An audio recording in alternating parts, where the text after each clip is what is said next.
Hey founders, have you ever developed a product that people loved? Or even worse, have you ever developed a product that only you loved but nobody else did? Well, in this week's episode of Making Billions, I have my friend Shane Zillinskas from the micro VC firm Clear Summit talk about what it takes to successfully develop a product that your customers and your venture capital investors will fall in love with.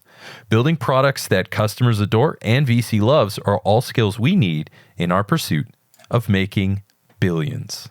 Here we go.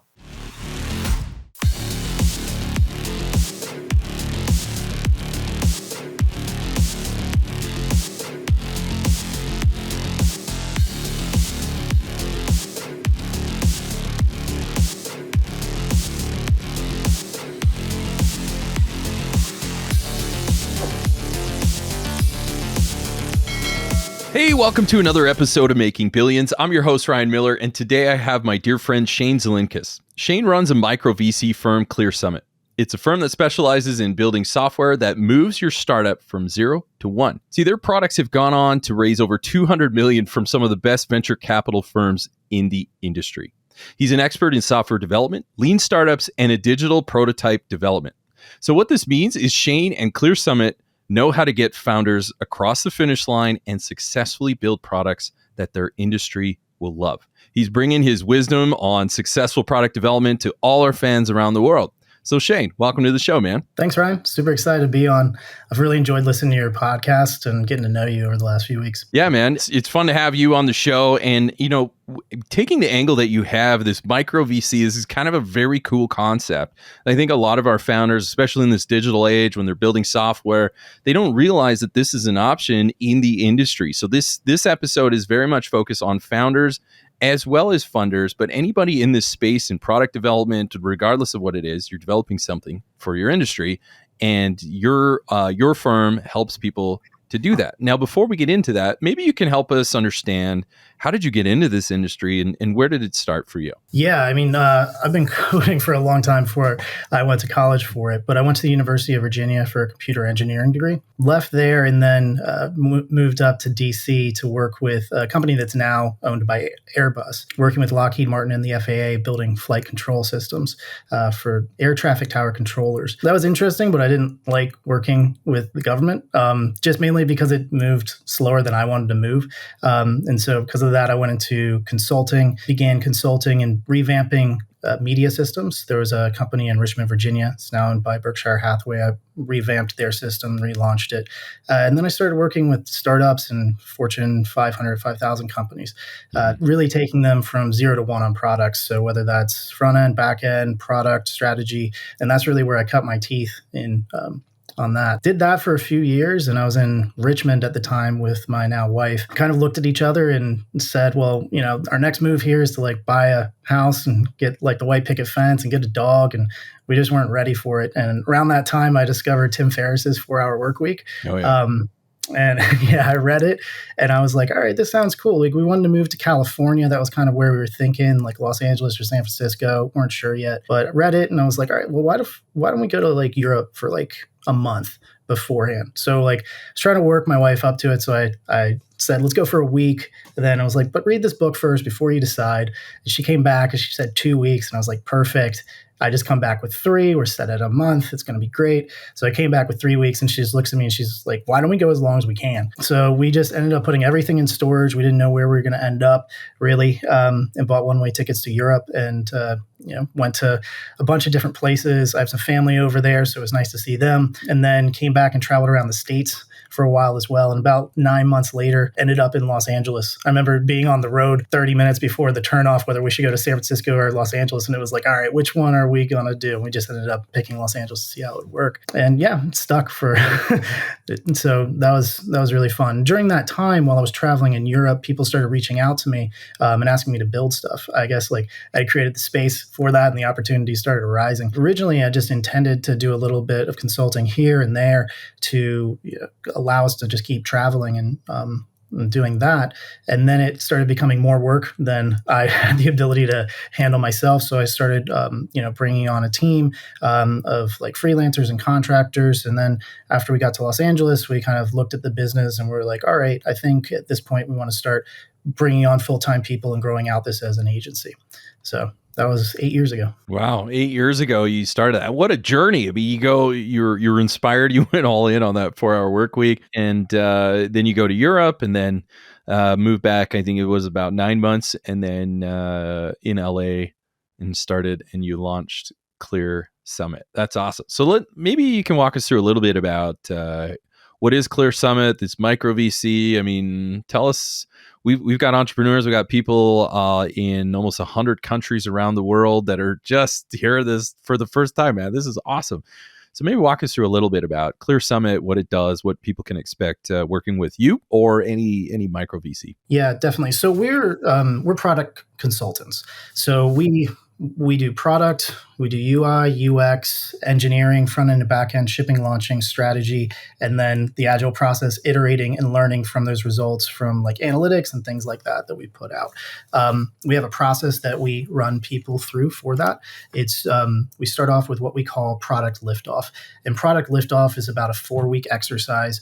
It can run longer given complexities. Like if a project is pretty massive, it can run longer. But generally what we're doing is in the first couple of weeks, we're building out personas. We're trying to understand the networks of people who are interacting, that are inside the business that we're building this product for, or whether we're launching a totally new product into the market, the different forces that are going to be acting on it, how those people are going to be using the application, where they're going to be. So for example, like whether they need something more mobile-based, web-based, or text message-based even, so that we can make sure that the application's sticky. We do this through like building out the jobs to be done for those users so we can find quick through lines on what we should build first. We put those in feature prioritization matrices to figure that out, aligning business value, cost to build, time to ship, all that. And then we start building wireframes, and we start doing user interviews with people to make sure that they're getting the value out of the application that we're building. Once we understand that we're building the right application, we build product docs, which those are really fun because they can be understood and read by anybody across the entire organization, ours and whoever we're working with. They're meant to be read by, whether it's the CEO, the CFO, the engineer, and everybody can comment on those. So we all make sure we're marching towards the correct goal. There was a study by IBM a number of years ago. This was back when they used to ship CDs. But if you catch something in conversation, it's very cheap to fix that. If you catch it in design, it can be more like $10, right, to go back and tweak that. But if you catch it once it's already been shipped out to the public, then it can start becoming very costly to go back. So what we want to do the entire time is shift left. And we do that through the product liftoff process. And we continue to do that in engineering, where we're constantly tweaking during that process as we're moving forward to make sure we're building the right thing for the right people at the right time. Once we launch, then we're looking at analytics that are coming back from the platform. We're also integrated with usually customer service teams, so we can understand like feedback we're getting from the market and also analytical feedback that we're seeing about user activity. And then it's a process of reviewing that roadmap that we had, the features, and then learning from what we're seeing from the market. Awesome. So a little bit of back and forth. Would you say you follow kind of agile methodology, or you have your own methodology, or 100% agile? The only difference is when we're working with somebody who doesn't have anything yet, we front load a little bit more of that design because we really need to figure out how those personas are interacting. And sometimes we find hidden personas that we didn't know existed, that are really important inside of the network that we're building. Awesome. So for those of you around the world who's like, what the heck is agile methodology? Maybe just a quick primer. Since I'm not a software engineer, I'll take a crack at it. So essentially agile methodology, there's a lot of stuff, but for us non-engineers, it's essentially you launch a minimum product to get feedback, and we call these sprints. And so you have these 6-week sprints where you just develop one thing, release it to get feedback, incorporate that feedback, and you just keep looping forward.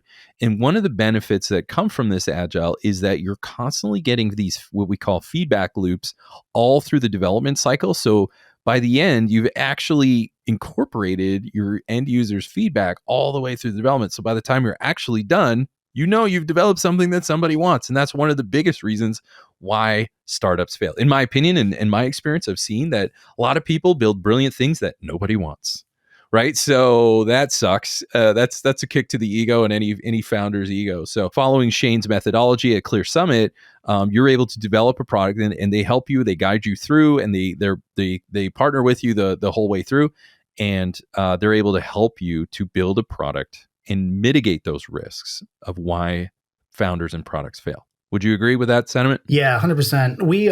We sometimes call it the minimal lovable product. Because we have to make sure that the end users that we're trying to affect are going to actually use that application. Minimal viable product is great when you're putting it out into market, trying to get some feedback. But if we want people coming back and continuing to use the application, there's some kind of stickiness that we need to add in. And I would probably just add on to your description of agile methodology a little bit with it's like building the skateboard so you can build the scooter, so you can build the moped, so you can build the car, right? Because if you go straight for the car, you've lost a lot of learnings and a lot of chances to potentially pivot. And I'll give you a non I don't have to give you an example, but for example, I was looking at taking a lot of my friends. We're all going to go. I was like, why don't we all go and race Lambos on, like, you can rent cars and go to these tracks, right? And like Vegas is well known, and I've done it in Vegas. And so I was looking at a different city, and they wanted like 3 times the amount of what it was in Vegas. And I was like, what the heck? I was like, am I missing something? So we went back to him, and I was like, hey man, like, it's only like a few $100 to do this in Vegas. Like, it's fine. It is what it is. Is this?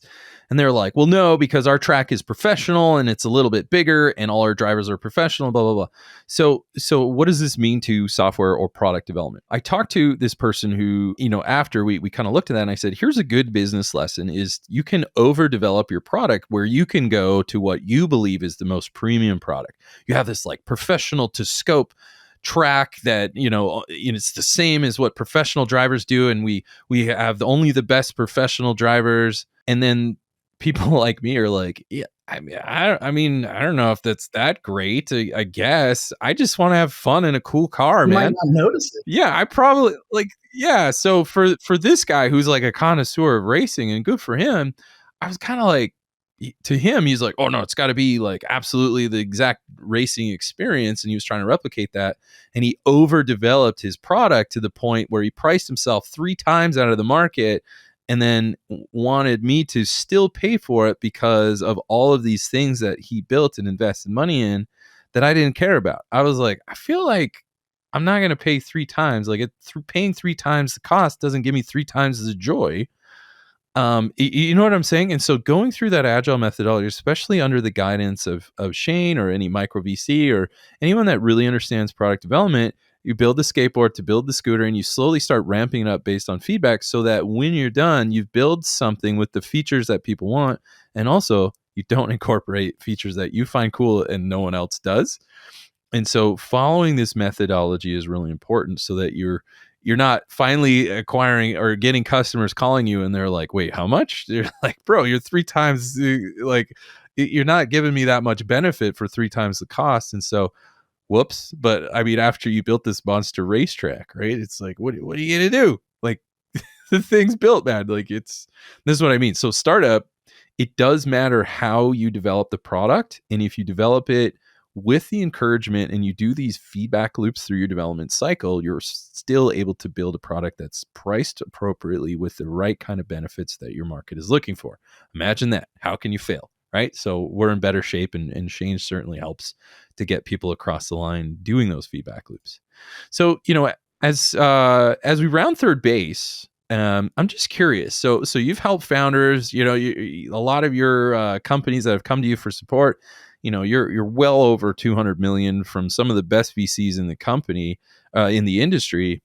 I'm just wondering if you have, like, what are some of those key areas that you found that might be helpful to guide some founders listening in developing their first prototype? Yeah, I mean, I think one of the first things is just going back to that agile concept, right? We don't want to build everything in the kitchen sink in the first version, right? We want to figure out how we can make it a part of somebody's life, right? So, or part of their routine, right? If we're building something for a business that's trying to get their employees to do something, it's really important to sit with those employees and understand what their daily life is like, right? And what we're trying to affect. Because if you just look at it from a business perspective, like, hey, we want, for example, like a trivial example, like time tracking. Everybody hates to do it, right? It's not doing it because they want to be bad employees. It's just, it gets in the way, right? So really understanding how we can affect an emotion in those employees that like it makes their life easier and it reduces friction. Same thing when you're, even launching like a social media app as well, right? Like you don't want to, you want to create positive emotions in your users, but you also don't want to overload them, right? So it's about a lot of reducing friction, which is why we spend so much time in that first product liftoff phase. It's we really want to be able to have user empathy with the people that we're building the product for. Because at the end of the day, that's why that product exists, and we're trying to affect some sort of emotion. Like when we worked with Belkin, they had a subsidiary called Fin, and it's a unit you splice onto the main water line of your house. Well, a plumber usually comes out and does it for you. They have a service that does it. And it listens to your pipes 200 times a second. And we can tell like which faucet you're using, if you have pinhole leaks in your walls and everything like that. And, at the time when we were building it, the IoT, we were looking at the IoT onboarding flows for a lot of different IoT hardware devices, and they were clunky and kind of annoying. So we spent a lot of time looking at that to make it as seamless as possible. And you're dealing with like hardware devices which could have issues. You're dealing with machine learning systems which might not have the information yet, right? So how can we make that process take just the right amount of time so that we can get the information to the machine learning team and also cover up any like hiccups that we might have with the hardware, automatically error correct that and take the user through what was a great onboarding. It won a CES award for the whole product. But then once you're done with that, the magic moment was it goes, okay, now turn on your water. And the second you turn on your water, you can see like the animation of the water spinning coming down, and you turn it off and it silences. And it's like that, oh, now I understand why I bought this device. And now we can run you through the like, do you want to do the health check for your house, right? Because now I've had that moment of experiencing what is it like. But I think it's probably also important there, and like with the kitchen sink, is like we don't want to throw everything in that first version. There's always things we can add on once we see how users are using it, right? And for a lot of startup founders, we have to figure out, like we have that feature prioritization matrix of like, we want all these things. We can't get them all, right? With time's limited, capital's limited, and we need to figure out which things to build.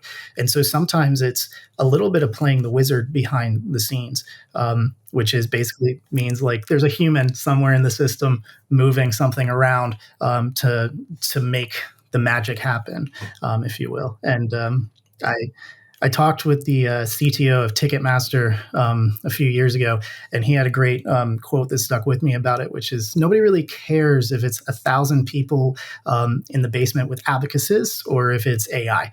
At the end of the day, as long as the thing does what you said it would do and it leaves you like able to do your job better with a positive emotion or something like that, then people are going to keep coming back. Man, I love it. So number one, plan around the emotion that you want to impact. So that's number one. Number two, I think, as you said, is think about the friction that exists and how you will reduce that friction to improve their life. And then just number three is play the wizard. Did I get that right? Yeah. I mean, at some points, yeah, it's, there's times when you can make a prototype without even needing any tech. And I've coached some people through that where, they're just playing the wizard to see if they can get feedback and like buy-in from their audience to whether they should take it to the next stage. Yeah, that's brilliant. And, that reminds me, I think it was in the 70s or 80s, IBM used this, they were looking at getting speech to text, which is like nothing. You can get that in Word these days. It's nothing. But back then, that was a very big deal. And it blew people's mind. They're like, wait, I can just talk into a microphone and a computer will type what I say? What? Computers are amazing.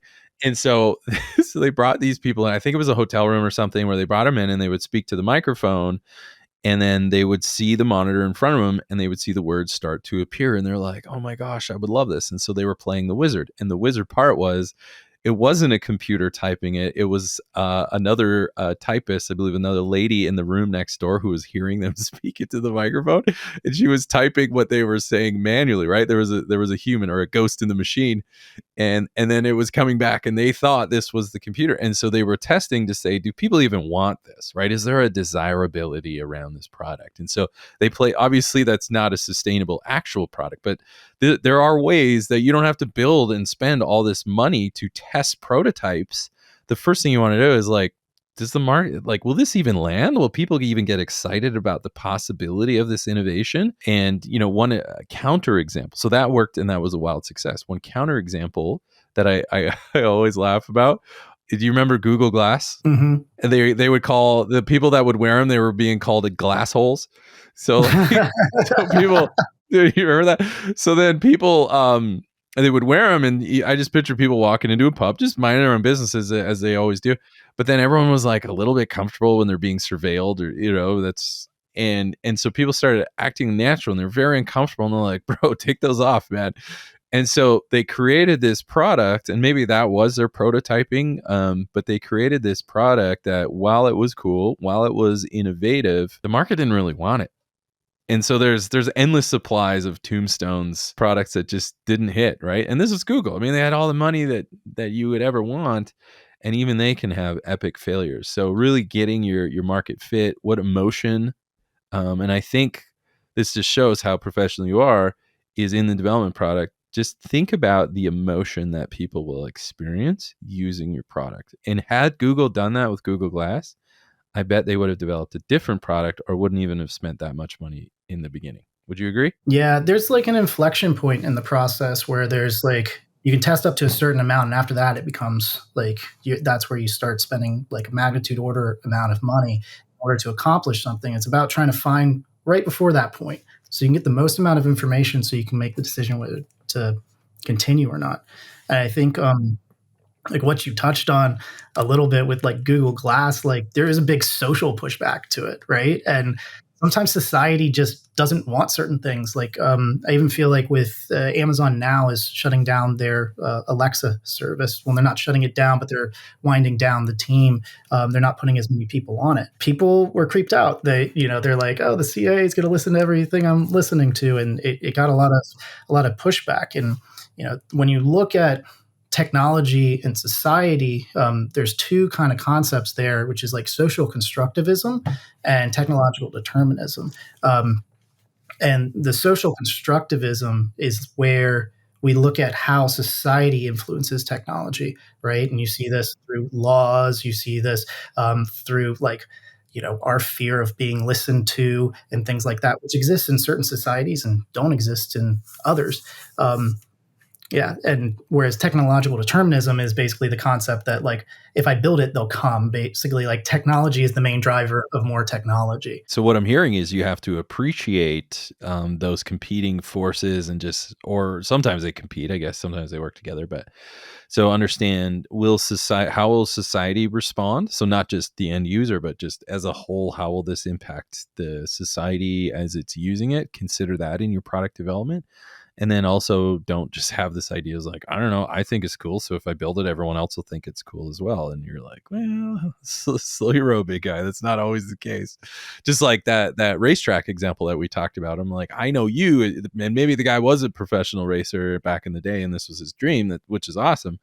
But maybe he cared about it, and unfortunately, the market was like, to get those kind of premium prices and premium benefit. I'm sure it's like a little bit better, but not 3x better, right? So I get why. So that overdevelopment can kind of turn from a stepping stone into a stumbling block a little bit. And it's kind of like I think you and I talked offline. You mentioned Henry Ford when.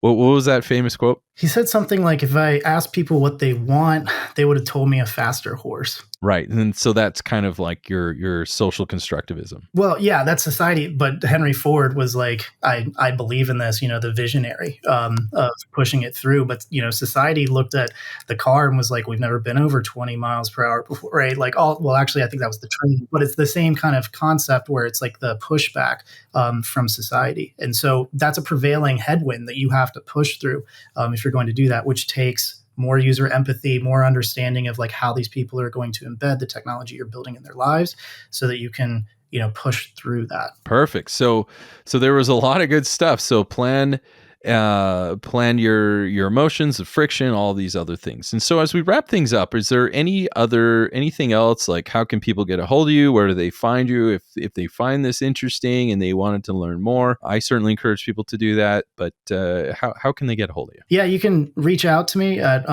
Shane@clearsummit.com. Go to our website, clearsummit.com, see some of the things we're currently working on. And we have a couple more things coming out this year that we're incubating, which we're pretty excited about. And Ryan, I want to thank you. It's been a pleasure getting to know you over the last few weeks and for inviting me on the Making Billions podcast. Yeah, buddy, it's so good to have you. So as we wrap things up, just in closing remarks, when you're developing your product, and that could be your offering as a fund manager in venture capital, private equity, or it could be as an entrepreneur building a software product or any product at all, understand how your product, or at least builds those certain personas, and understand how those personas will emotionally respond to using your product. Number two, think about the friction that exists. We talked about Amazon Alexa, right?